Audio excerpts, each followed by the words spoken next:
ketika waktu-waktu sholat itu sudah hampir tiba, maka kemudian para sahabat Rasulullah Sallallahu Alaihi Wasallam berpantang dari kebiasaan mereka, karena memang ketika ayat yang berkaitan dengan khamr, mereka bertanya tentang khamr dan judi, mereka masih minum. Maka kemudian Allah Subhanahu Wa Taala menurunkan ayat ini, sehingga sebagian sahabat Rasulullah Sallallahu Alaihi Wasallam yang dulunya masih minum itu mulai menghindarkan diri mereka dari minum-minuman keras pada saat-saat ketika sudah hampir tiba waktu sholat.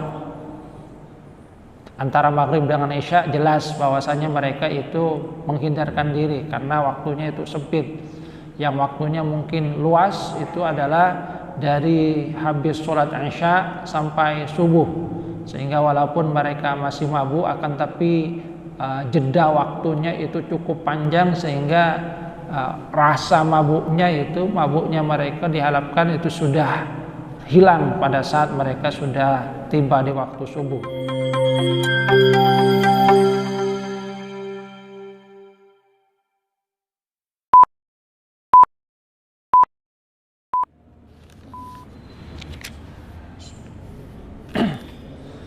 Assalamualaikum warahmatullahi wabarakatuh.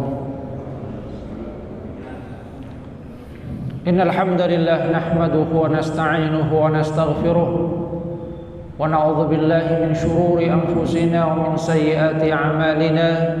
May yahdihillahu fala mudilla lahu wa may yudlil fala hadiya lahu. Asyhadu an la ilaha illallah wahdahu la syarika lahu wa asyhadu anna Muhammadan 'abduhu wa rasuluhu la nabiyya ba'dahu. Allahumma shalli ala Muhammad wa ala ali Muhammad kama shallaita ala ali Ibrahim innaka Hamidum Majid. Allahumma barik ala Muhammad wa ala ali Muhammad kama barakta ala ali Ibrahim innaka Hamidum Majid. Rabbi shrah li sadri wa yassir li amri wahlul 'uqdatam min lisani yafqahu qawli. Amma ba'du. Hadirin jamaah salat subuh rahimakumullah. Alhamdulillah atas karunia Allah Subhanahu wa taala, kita diberikan oleh Allah Subhanahu wa taala nikmat sehat sempat. Kita juga diberikan nikmat bisa menghambakan diri kepada Allah Subhanahu wa taala lewat salat subuh. Kita lanjutkan kajian tafsir firman Allah Subhanahu wa taala, a'udzubillahi minasyaitonir rajim. Ya ayyuhalladzina amanu la taqrabus sholata wa antum sukara hatta ta'lamu ma taqulun wa la junuban illa 'abiri sabilin hatta taghtasilu wa in kuntum marda aw 'ala safarin aw jaa'a ahadun minkum minal ghaid aw lamastumun nisaa falam tajidu ma'an fatayammamu sa'idan tayyiban famsahu biwujuhikum wa aydikum innallaha kana 'afuwan ghafura. Wahai orang-orang yang beriman, janganlah kamu mendekati salat sedangkan kamu dalam keadaan mabuk sampai kamu mengetahui apa yang kamu ucapkan. Dan juga orang yang junub kecuali dia sekedar berlalu lewat sampai dia bersuci mandi. Jika kamu sakit atau dalam perjalanan atau salah seorang dari kalian datang dari tempat yang rendah atau kamu menyentuh wanita dan kemudian kamu tidak menemukan air, maka bertayamumlah dengan sa'idan tayyiban. Maka sapulah wajah dan tangan kamu. Sesungguhnya Allah Maha Pemaaf lagi Maha Pengampun. Hadirin jamaah rahimakumullah,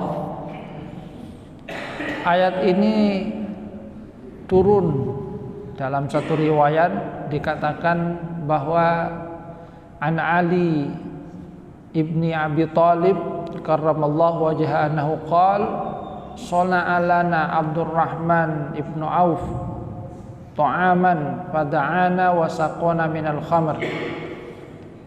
Ketika ayat tentang khamr, yas'alunaka 'anil khamri wal maisir, para sahabat bertanya tentang masalah khamr dan juga judi. Kemudian dijelaskan kul fihima itsmun kabir wa manafi'u lin-nas wa itsmuhuma akbaru min naf'ihima. Katakan bahwa pada keduanya itu ada manfaatnya, tapi ada juga mudaratnya, dosanya. Cuma dosanya, mudaratnya lebih besar daripada manfaatnya. Nah, sahabat masih belum meninggalkan khamr. Sampai satu waktu di sini dikatakan bahwasanya sahabat Abdurrahman mengundang sahabat-sahabat yang lainnya, dan pada waktu itu mereka minum khamr sampai datang waktu sholat. Nah, pada saat itulah ketika sholat salah seorang di antara mereka mengimami dalam keadaan mabuk, sehingga di dalam sholatnya salah ketika membaca ayat Al-Quran. Dalam riwayat itu dikatakan bahwa dia membaca surah Al-Kafirun, akan tapi karena dalam keadaan mabuk maka bacaannya salah. Dibacanya adalah qul ya ayyuhal kafirun a'budu ma ta'budun wa nahnu na'budu ma ta'budun, sehingga maknanya kemudian menjadi kacau. Biasanya qul ya ayyuhal kafirun la a'budu ma ta'budun, di sini kemudian menjadi qul ya ayyuhal kafirun a'budu ma ta'budun. Wahai orang-orang kafir, aku menyembah apa yang kalian sembah. Jadi karena peristiwa itulah kemudian Allah Subhanahu wa taala menurunkan ayat ya ayyuhalladzina amanu la taqrabus sholata wa antum sukara hatta ta'lamu ma taqulun. Wahai orang-orang yang beriman, janganlah kalian mendekati sholat sampai sedangkan kalian dalam keadaan mabuk sampai kamu mengetahui apa yang kamu ucapkan. Karena ketika orang itu sedang mabuk memang akalnya tidak berfungsi dengan baik, sehingga dia tidak sadar apa yang dia ucapkan. Seperti halnya yang terjadi di dalam riwayat ini. Hadirin jamaah rahimakumullah, di dalam ayat ini sesungguhnya ada banyak kandungan dari hukum, termasuk juga pelajaran yang diberikan oleh Allah Subhanahu wa taala. Sehingga di dalam peristiwa ini sahabat kemudian berpantang dari minum khamr ketika mereka sudah tiba di waktu-waktu menjelang sholat, karena mereka khawatir bahwasanya mereka akan mengalami hal yang sama, yaitu mereka sedang dalam keadaan mabuk padahal mereka sudah akan menghadapi waktu sholat. Sedangkan Allah Subhanahu wa taala kemudian di dalam ayat ini sudah memperingatkan la taqrabus sholata wa antum sukara. Jangan kalian itu mendekati sholat sedangkan kalian itu tidak mengetahui apa yang akan kalian ucapkan. Jangan dekati sholat dalam keadaan mabuk, karena orang yang mabuk tidak mengerti apa yang diucapkan, tidak mengerti apa yang dia katakan. Hadirin jamaah rahimakumullah, mal murad min qaulihi ta'ala la taqrabus sholata wa antum sukara. Di dalam ayat ini ada perbedaan pandangan dari ulama tentang makna la taqrabus sholata wa antum sukara. Yang dimaksud dengan sholat di situ apa? Fadhahaba aktsarul mufassirin ila anal murad biha haqiqatus sholah. Mayoritas mufassir menyatakan bahwasanya yang dimaksud dengan sholat di situ memang adalah hakikatnya sholat itu, jangan mendekati sholat. Apalagi di dalam ayat ini yang menjadi sebab turunnya adalah peristiwa ketika sahabat Rasulullah SAW sholat dalam keadaan mabuk sehingga dia salah ketika membaca ayat Al-Quran yang maknanya kemudian menjadi fatal. Maknanya adalah sesuatu yang malah menghantarkan mereka kepada kesyirikan nantinya, padahal mereka tidak menginginkan hal tersebut. Sehingga kata aksar mufassirin, mayoritas mufassir menyatakan bahwa memang maknanya adalah haqiqatus shalah. Namun sebagian yang lain, wa dhahaba ba'dul ulama ila annal murad mawadhi as-shalah, bahwa yang dimaksudkan di dalam ayat ini la taqrabus shalah itu adalah jangan mendekati tempat sholat, yaitu masjid. Sehingga maknanya itu adalah la taqrabu mawadhi as-shalah, jangan kalian mendekati tempat sholat. Alasan mereka karena di lanjutan ayat itu adalah wala abirin wala junuban illa abiri sabilin. Demikian juga orang yang junub kecuali dia lewat. Jadi alasan golongan yang kedua bahwa makna dari la taqrabus sholata itu adalah mawadhi'us shalah, karena lanjutan ayat itu adalah wala junuban illa abiri sabilin hatta taghtasilu. Demikian juga orang yang junub kecuali dia lewat. Sehingga dari ayat ini sesungguhnya akan dipahami bahwa orang yang junub di sini yang dimaksudkan adalah jangan mendekati mawadhi'us shalah, tempat sholat. Karena di dalam ayat ini adalah abiri sabilin, kecuali lewat, yang maknanya tidak mungkin kemudian dia melewati sholat. Yang dimaksudkan tentu adalah melewati tempat sholat, yaitu masjid. Ini alasan dari golongan yang kedua yang menyatakan bahwa makna wala taqrabus shalah adalah wala taqrabu mawadhi'as shalah, tempatnya. Tapi aktsarul mufassirin menyatakan bahwa maknanya adalah haqiqatus shalah. Sementara makna haqiqatus shalah di sini juga mencakup hal-hal yang muqaddimatus shalah, pendahuluan dari sholat, yaitu juga termasuk tempatnya, sebagaimana firman Allah Subhanahu wa taala wala taqrabuz zina, jangan kalian itu mendekati zina. Sehingga maknanya itu juga mencakup muqaddimatus zina, hal-hal yang menghantarkan kepada zina. Jangan mendekati zina berarti hal-hal yang juga mendekatkan diri kepada zina, muqaddimatuz zina. Kemudian di dalam ayat ini Allah Subhanahu wa taala memberikan petunjuk kepada orang-orang yang beriman tentang keharaman bagi mereka yang dalam keadaan mabuk ataupun junub untuk mendekati sholat. Dalam artian mereka tidak diperbolehkan untuk sholat. Bagi orang yang mabuk, hendaklah mereka itu menghilangkan mabuknya terlebih dahulu, karena dalam keadaan mabuk seseorang itu tidak mengerti apa yang dia ucapkan. Sehingga makna wala taqrabus shalah wa antum sukara di sini maknanya adalah silh ablagh daripada wala tusallu wa antum sukara.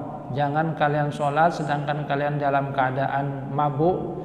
Jadi wala taqrabus shalah, jangan mendekati sholat, itu maknanya lebih dalam lagi, karena kemudian mencakup hal-hal yang berkaitan dengan persiapan sholat. Sehingga ketika waktu-waktu sholat itu sudah hampir tiba, maka kemudian para sahabat Rasulullah SAW berpantang dari kebiasaan mereka. Karena memang ketika ayat yang berkaitan dengan khamr, mereka bertanya tentang khamr dan judi, mereka masih minum. Maka kemudian Allah Subhanahu wa taala menurunkan ayat ini sehingga sebagian sahabat Rasulullah SAW yang dulunya masih minum itu mulai menghindarkan diri mereka dari minum minuman keras pada saat-saat ketika sudah hampir tiba waktu sholat. Antara maghrib dengan isya jelas bahwasanya mereka itu menghindarkan diri karena waktunya itu sempit. Yang waktunya mungkin luas itu adalah dari habis sholat isya sampai subuh, sehingga walaupun mereka masih mabuk akan tapi jeda waktunya itu cukup panjang sehingga rasa mabuknya mereka diharapkan itu sudah hilang pada saat mereka sudah tiba di waktu subuh. Nah, ayat ini sesungguhnya juga berkaitan dengan bagaimana Allah Subhanahu wa taala memberikan tahapan di dalam memberikan masalah hukum dalam khamr dan juga dalam judi. Sebab di dalam peristiwa ini proses pengharaman khamr dan judi itu melalui tahapan-tahapan. Yang pertama adalah ketika mereka bertanya, yas'alunaka 'anil khamri wal maisir, mereka bertanya kepadamu tentang khamr dan judi, maka kemudian diberikan jawaban, qul fihima itsmun katsirun, atau dalam riwayat yang lain, qul fihima itsmun kabirun wa manafi'u linnas wa itsmuhuma akbaru min naf'ihima, atau kalau itsmun katsirun nanti wa itsmuhuma aktsaru min naf'ihima. Katakan bahwa di keduanya itu ada manfaatnya, tapi juga ada dosanya, ada mudaratnya. Cuma dosanya, mudaratnya itu lebih besar daripada manfaatnya. Diberikan pandangan bahwa sesungguhnya di dalamnya itu ada manfaatnya juga, tapi lebih banyak mudaratnya. Sehingga diharapkan mereka yang mempunyai pikiran yang baik akan menghindarkan diri, karena jelas mudaratnya lebih banyak daripada manfaatnya. Tapi belum ada pengharaman, baru kemudian terjadi peristiwa ini, maka kemudian Allah Subhanahu wa taala mengharamkan mereka untuk sholat dalam keadaan mabuk, sehingga mereka mulai berpantang, mereka sudah mulai menjauhi, artinya mulai terkurangi waktu ketika mereka mabuk. Baru kemudian pada akhirnya Allah Subhanahu wa taala mengharamkan secara total khamr dan kemudian juga judi. Innamal khamru wal maisiru wal ansabu wal azlam rijsun min amali syaitan fajtanibu. Allah Subhanahu wa taala kemudian menegaskan bahwa khamr, judi bahkan kemudian digandingkan dengan perbuatan yang di situ merupakan dosa besar, karena kemudian mengundi nasib itu kan merupakan bagian dari hal yang berkaitan dengan tauhid. Maka Allah Subhanahu wa taala menyatakan bahwa semuanya itu adalah perbuatan setan, maka jauhilah. Jadi ada proses pentahapan di dalam menetapkan hukum tentang khamr dan judi, yang isyaratnya bahwa di dalam menetapkan sesuatu juga dilihat dari situasi dan kondisi dari audiennya. La taqrabus sholata wa antum sukara. Ada juga yang memahami bahwa di dalam ayat ini sesungguhnya ada makna yang mendalam. Bagi orang yang mengerjakan sholat itu hendaknya juga memahami apa yang dia baca, sehingga bacaan dari sholat itu akan membekas di dalam dirinya. Dari makna hatta ta'lamu ma taqulun, sampai kamu itu mengetahui apa yang kamu baca, apa yang kamu ucapkan. Sehingga ketika membaca berarti diharapkan kita sadar apa yang kita baca, bukan kemudian lisannya membaca sementara pikirannya kesana kemari atau tidak paham apa yang dia baca. Karena sesungguhnya di dalam sholat kita akan diharapkan bermunajat kepada Allah Subhanahu wa taala, sehingga bacaan-bacaan dari salat itu diharapkan memang benar-benar kita pahami, sehingga kalau kita memahaminya kita akan benar-benar menghayati apa yang sesungguhnya kita baca, yang di dalamnya sesungguhnya kan merupakan munajat dari seorang hamba kepada Allah Subhanahu wa taala. Dari semua bacaan itu kan merupakan munajat dari hamba kepada Allah Subhanahu wa taala. Ada doa-doa yang kita panjatkan, ada tasbih yang kita baca kepada Allah Subhanahu wa taala.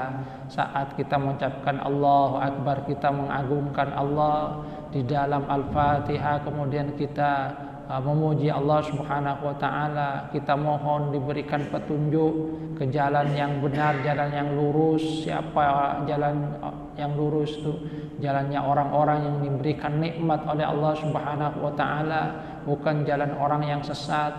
Baca surat kemudian kita menghayati dalamnya, di dalam ruku kita memuji, tasbih kepada Allah Subhanahu wa taala, dalam sujud demikian juga. Artinya di dalam sholat itu diharapkan kita benar-benar mengetahui apa yang kita baca, sehingga apa yang kita baca itu bisa kita hayati. Ini makna yang bisa diambil, kata sebagian ulama, hendaknya kita menghayati apa yang kita ucapkan pada saat kita sholat, sehingga sholat benar-benar menjadi munajat dari seorang hamba kepada Allah Subhanahu wa ta'ala, karena dia memahami apa yang dia baca, apa yang dia ucapkan, sehingga munajatnya benar-benar terhubung dengan Allah Subhanahu wa ta'ala. Kemudian di dalam lanjutan ayat ini Allah Subhanahu wa ta'ala juga menyatakan tentang orang yang junub. Jadi junub itu orang yang hadas besar, itu juga tidak diperbolehkan untuk sholat. Termasuk juga dalam hal ini tidak boleh untuk mendekati tempat sholat, berdiam di masjid illa abiri sabilin, kecuali dia sekedar berlalu, jadi sekedar lewat. Setelah itu Allah Subhanahu wa ta'ala menjelaskan tentang asbabu al-mubihah litayammum, hal-hal yang memperbolehkan adanya tayamum. Zakarat al-ayah al-karimah asbab at-tayammum. Ada 4 faktor yang disebutkan di dalam ayat ini yang memperbolehkan tayamum. Yang pertama adalah al-marad, sakit. Kemudian yang kedua adalah as-safar, perjalanan. Yang ketiga adalah al-maji minal ghaid, datang dari tempat yang rendah. Dalam hal ini maknanya adalah dari Baitul Khala, menunaikan hajat, tempat menunaikan hajat. Yang keempat adalah mulamasatun nisa, menyentuh perempuan. Yang kesemuanya adalah faktor-faktor yang nanti bisa menghalangi seseorang ketika dia batal wudunya di situ untuk berwudu. Ketika ada 4 hal ini, walam tajidu ma'an, ketika tidak mendapatkan air maka diperbolehkan tayamum di sini. Tayamum yang di dalam ayat ini kemudian tayamumnya disebutkan adalah dengan as-sa'id at-tayyib. As-sa'id at-tayyib. Apa yang dimaksudkan dengan as-sa'id at-tayyib? Tanah yang bersih di sini. As-sa'id at-tayyib. Ikhtalafa ahlul lugha fi ma'na as-sa'id. Para ahli bahasa itu berbeda pandangan tentang makna sa'id dan tayyiban. Ada yang menyatakan bahwasanya maknanya adalah at-turab, tanah. Namun sebagian yang lain menyatakan bahwasanya innahu wajidul ardi turaban kana au ghairuhu, bahwasanya yang dimaksudkan itu adalah bagian dari bumi. Sehingga dalam hal ini Hanafiyah menyatakan bahwasanya yajuzut tayammum biturab wa bil hajar wa bi kulli syai'in minal ardi. boleh untuk bertayamum dengan tanah yang sudah jelas tanah, ataupun juga dengan batu, karena yang beliau pahami makna adalah dari sa'idan thayyiban itu adalah bagian dari bumi. Sebab makna sa'id itu adalah ma yas'adu minat turab, yaitu tanah yang membubung itu, yang tinggi itu, sehingga maknanya lebih dipahami sebagai debu itu, karena yasmudu sa'id yang meninggi. Kalau turab itu jelas yang ada di bawah itu kan, turab itu tanah. Tapi kalau debu itu bisa itu yang disebut dengan yasma yas'udu minat turab, itu bagian yang tinggi. Yas'ud, debu itu kan sesungguhnya merupakan bagian dari tanah juga, akan tapi kemudian berterbangan sehingga debu itu kemudian bisa ada di gedung, di tembok, bisa juga ada di batu, sehingga inilah yang kemudian dipahami oleh Hanafiyah bahwasanya yang dimaksudkan dengan sa'idan thayyiban itu adalah sesuatu yang merupakan bagian dari bumi. Sementara Syafi'iyah menyatakan bahwasanya la budda minat turab alladzi yaltasiqu biyadihi, bahwasanya itu adalah harus merupakan tanah itu. Jadi tanah. Sehingga dalam hal ini memang terjadi perbedaan di antara para ulama. Syafi'iyah menyatakan harus merupakan tanah yang sudah jelas, sementara Hanafiyah menyatakan bahwasanya maknanya adalah bagian dari bumi, karena makna sa'idan thayyiban adalah ma yas'udu minal ard, sesuatu yang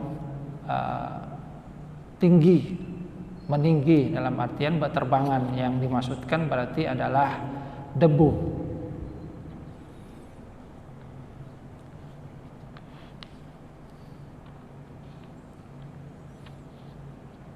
Dalil dari Asy-Syafi'iyah ya, yang pertama dari Hanafiyah dulu.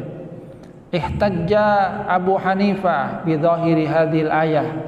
Imam Abu Hanifah berhujjah dengan ayat ini bahwasanya at-tayammum huwa al-qasdu was-sa'id ma tasa'ada minal ardi. Bahwasanya yang diinginkan di sini adalah tayamum. Tayamum itu adalah tujuannya. Sementara makna dari as-sa'id adalah ma tasa'ada minal ardi, bagian dari bumi yang meninggi, sehingga maknanya adalah debu di situ, dan debu itu bisa menempel di bagian mana saja yang ada di bumi. Sementara menurut Syafi'iyah Allah Ta'ala aujaba kauna sa'id thayyiban wal ardu thayyibah yallati tumbatu. Di dalam ayat ini Allah Subhanahu wa taala menyatakan bahwa as-sa'id thayyiban, sa'id itu harus baik, sementara wal ardu thayyibah, bagian dari bumi yang disebut dengan thayyib itu adalah allati tumbatu, bagian yang memungkinkan untuk tumbuh. Jadi tumbuh tanaman, dan itu tidak mungkin kemudian tumbuh di pepohonan, tumbuh di batu. Sehingga dalam pandangan Imam Syafi'i, ya karena di situ disebut dengan sa'idan thayyiban, maka dalilnya adalah wal baladut thayyibu yakhruju nabatuhu bi idzni rabbih. Negeri yang baik itu adalah yakhruju nabatuhu bi idzni rabbih, di mana tumbuh-tumbuhannya itu keluar dengan baik dengan izin Tuhannya. Jadi di situ dikatakan as-sa'id at-thayyib.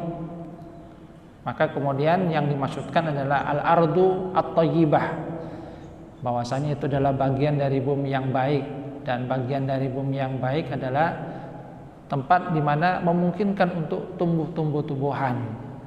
Itu diantara pandangan yang dikemukakan oleh Imam Syafi'i.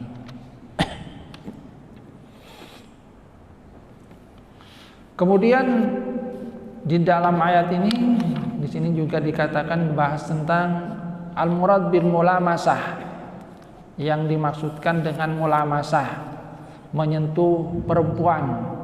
Di sini juga terjadi perbedaan pemahaman dari para ulama tentang aula mastumun nisa, atau kamu itu menyentuh perempuan. Jadi menyentuh perempuan. Ada yang menyatakan bahwa maknanya adalah al-jima'. Fadhahaba Aliyun wa Ibnu Abbas wal Hasan ila annal murad bihi al-jima', wa huwa madhhabul Hanafiyah, wa dhahaba Ibnu Mas'ud wa Ibnu Umar wa Sya'bi ila annal murad bihi al-lams bil yadi, wa huwa madhhabus Syafi'i. Jadi ada sebagian, dan ini juga bersumber dari sahabat dari Rasulullah SAW juga. Dalam madhab Abu Hanifah maknanya adalah al-jima', dan ini bersumber dari riwayat Imam Ali bin Abi Thalib, Ibnu Abbas, dan juga Al-Hasan. Sementara sebagian yang lain menyatakan bahwasanya maknanya itu adalah al-lamsu, ya menyentuh biasa. Ini madhab Syafi'i, dan itu juga bersumber dari Ibnu Mas'ud, Ibnu Umar, dan dari tabi'in itu Asy-Sya'bi. Kenapa terjadi perbedaan? Di sini maka kemudian perbedaannya menjadi 3. Yang pertama adalah madhab Abu Hanifah, bahwa yang dimaksudkan di situ adalah jima', karena di dalam Al-Quran kita akan mendapatkan bahwa makna dari lamasa yulamisu itu dalam wazan fa'ala, itu saling menyentuh, dan itu biasanya kemudian merupakan kinayah majaz dari jima', karena saling menyentuh, yang satu menyentuh kemudian yang lain yang menyentuh, itu merupakan kinayah dari jima'. Di mana juga di dalam Al-Quran Allah Subhanahu wa Ta'ala juga sering menyatakan bahwasanya hal yang berkaitan dengan jima' itu juga adalah dengan kata menyentuh. Misalnya firman Allah Subhanahu wa Ta'ala, a'udzubillahi minasyaitonir rajim, wa in talaqtumuhunna min qabli an tamassuhunna, dan jika kamu menalak mereka sebelum kamu menyentuhnya. Menyentuh di sini maknanya adalah melakukan hubungan, berjima', bukan hanya menyentuh biasa. Sebab kalau menyentuh biasa, apalagi pengantin, sudah jelas dipegang gitu. Min qabli an tamassuhunna, di sini menggunakan kata massa, yang artinya adalah memegang, menyentuh. Padahal maknanya itu adalah jima'. Demikian juga di dalam ayat yang lain, min qabli ayyatamassa, dalam Al-Quran surat Al-Mujadalah, sebelum keduanya saling menyentuh, yang artinya melakukan hubungan. Sehingga di dalam hal ini kemudian bisa dipahami bahwa kata almas, menyentuh, di dalam ayat ini menggunakan kata mulamasa, yang artinya saling menyentuh, itu merupakan kinayah. Sebagaimana juga ada banyak ayat yang menggunakan kata menyentuh yang maknanya ketika dihubungkan dengan suami istri adalah jima'. Apalagi kemudian ada riwayat dari hadis dari Ummul Mukminin, yaitu Siti Aisyah, bahwasanya Rasulullah Sallallahu Alaihi Wasallam itu sholat, sebelum itu Rasulullah berwudu, setelah itu qabbalah di sini artinya mengecup istrinya, salah seorang istrinya, kemudian Rasulullah sholat. Itu dari riwayat Siti Aisyah, yang artinya beliau kemudian menyentuh istrinya di situ, tapi tidak melakukan hubungan suami istri. Yang kata Urwah, sepertinya yang dimaksudkan dengan sebagian istrinya adalah engkau, ponakannya sendiri itu. Maka kemudian Siti Aisyah tertawa. Ini yang dikatakan oleh mazhab Abu Hanifah. Sementara dalil dari Asy-Syafi'iyah yang menyatakan bahwasanya yang dimaksudkan di situ adalah benar-benar menyentuh, karena di dalam Al-Quran itu ada makna hakiki, ada makna majazi. Ketika makna hakiki itu bisa digunakan, maka itu aula untuk digunakan, itu lebih baik daripada makna majazinya. Sehingga makna dari ayat itu adalah benar-benar menyentuh biasa. Apalagi kemudian di antara qiraah itu, dari qiraah Hamzah itu menggunakan kata lamastumun nisa. Ya, di riwayat yang lain, riwayat qiraah itu au lamastumun nisa lamasa yulamisu. Tapi ada satu qiraah dari qiraah Hamzah itu yang tanpa alif di situ, sehingga bacanya au lamastumun nisa, atau kamu menyentuh.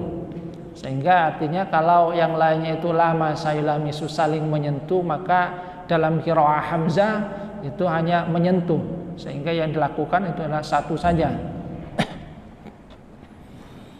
Jadi itu pandangan dari Syafi'iyah, bahwasanya kalau ada makna hakiki kemudian ada makna majazi, yang lebih didahulukan untuk digunakan itu adalah yang makna hakiki.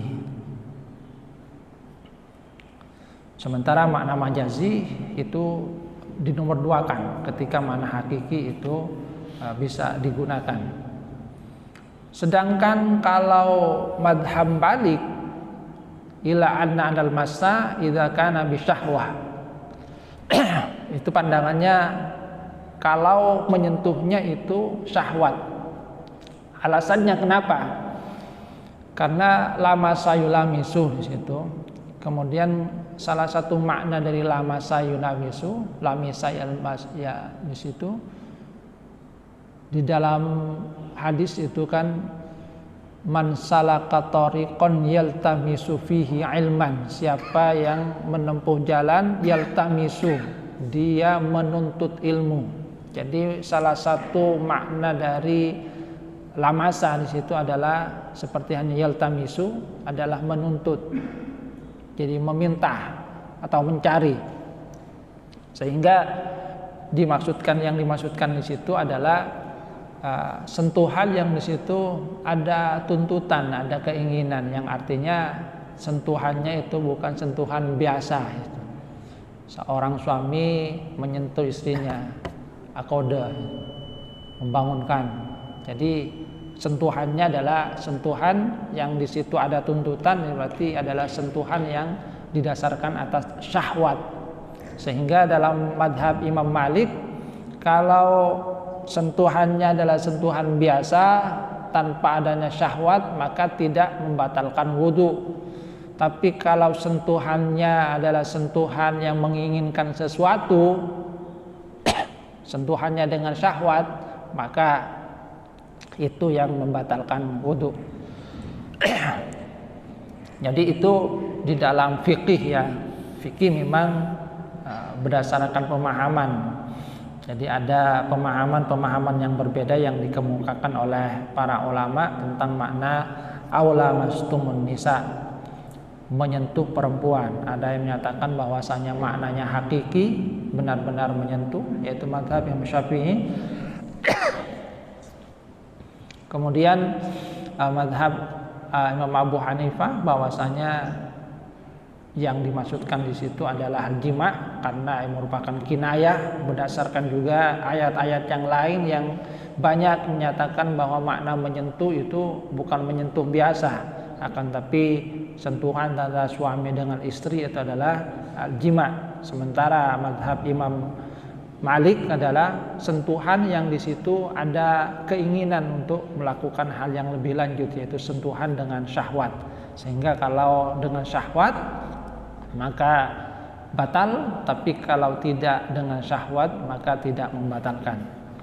Hadirin yang dirahmati oleh Allah Subhanahu wa taala, namun yang paling penting di sini Allah Subhanahu wa taala sesungguhnya memberikan satu rukhsah kepada kita umat Islam. Rukhsahnya adalah ketika ada hal-hal yang menghalangi kita dari wudu karena beberapa hal, sakit dalam perjalanan atau ghaid di sini itu kan dari tempat yang rendah, dan ini juga dalil yang digunakan mereka menyatakan bahwasanya mulamasatun nisa itu adalah hakiki, majasi, karena di dalam ayat ini adalah datang dari tempat yang rendah itu juga maknanya itu sudah menjadi biasa. Tempat yang rendah di situ adalah tempat menunaikan hajat gitu. Bukan tempat-tempat rendah biasa, karena sudah menjadi satu istilah yang kemudian digunakan untuk tempat menunaikan hajat. Jadi di sini kemudian ada rukhsah yang diberikan oleh Allah Subhanahu wa taala, keluasan rahmat Allah Subhanahu wa taala. Sebab di dalam satu riwayat ini juga berkenaan dengan satu peristiwa. Ada serombongan sahabat dalam perjalanan, kemudian dia terkena batu berdarah kepalanya. Nah, satu waktu kemudian dalam perjalanan itu ternyata dia junub. Dia bertanya kepada sahabat yang lain, saya ini terluka ini, boleh enggak saya tidak wudu, tidak mandi? Maka kemudian kata sahabat yang lain, tidak ada alasan. Maka dia pun terpaksa mandi karena sahabat yang lain menyatakan tidak ada alasan bahwa dia harus menghindari mandi. Dan kemudian karena sesungguhnya ada darah luka, itu menyebabkan keadaannya semakin buruk, bahkan kemudian meninggal dunia. Sehingga dalam hal ini kemudian di situ ada rukhsah yang diberikan oleh Allah Subhanahu wa taala, termasuk seorang sahabat Amr bin As itu dalam satu peperangan dia katakan, saya junub pada saat itu malam sangat dingin sehingga saya bertayamum. Jadi tayamum dan kemudian sholat subuh. Hal itu kemudian disampaikan kepada Rasulullah sallallahu alaihi wasallam. Rasul kemudian bertanya, kamu tidak mandi? Iya ya Rasul, karena saat itu sangat dingin. Kalau saya mandi saya khawatir itu akan membunuh saya. Sementara di dalam Al-Quran Allah Subhanahu wa taala itu menyatakan wala taqtulu anfusakum, jangan kalian bunuh diri kalian sendiri. Saya khawatir bahwasanya saya akan mengalami bahaya. Maka ternyata Rasulullah sallallahu alaihi wasallam tidak menyalahkan apa yang dilakukan oleh sahabat ini. Hadirin yang rahmatullah, jadi ada rukhsah yang diberikan oleh Allah Subhanahu wa taala yang sesungguhnya di sana ada keluasan rahmat dari Allah Subhanahu wa taala. Agama itu tidak memberatkan, yang memberatkan kadang adalah pemeluk agamanya. Padahal agama itu sekali lagi memberikan beban sesuai dengan kemampuan dari hambanya. Ini yang dapat saya sampaikan, mudah-mudahan bermanfaat. Kurang lebihnya mohon maaf. Wabillahi taufiq wal hidayah wal hidayah. Wassalamualaikum warahmatullahi wabarakatuh.